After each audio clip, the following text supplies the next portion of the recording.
Hi there everyone, it's Amanda here for Tonic Studios, and today I have two cards for you made with one stamp set.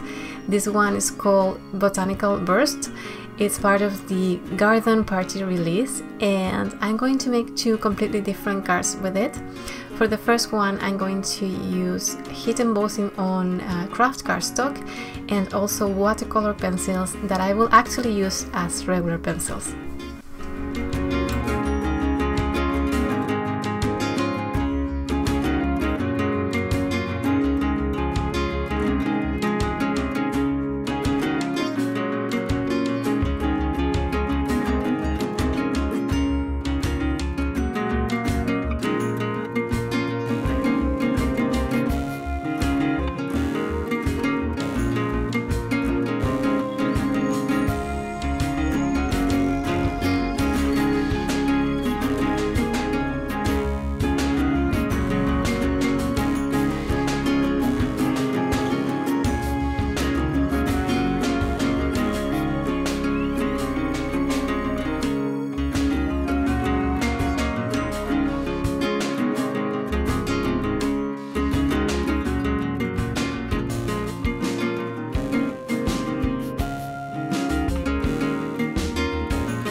So first card is ready, let's move to the second one. I'm going to create a round card using a scalloped circle die, and for the flowers I'm going to use Nuvo alcohol markers this time.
And the cards were almost ready, but I changed my mind in the last minute and decided to add a false stitching edge on the Kraft one. So that's it for today. I hope you liked it. Thank you so much for watching. Remember that all the supplies are listed below the video. Also, there is more information and way more inspiration on the Tonic Studios blog. And if you want to keep seeing videos like this, don't forget to subscribe. Thanks again and see you guys next time. Bye!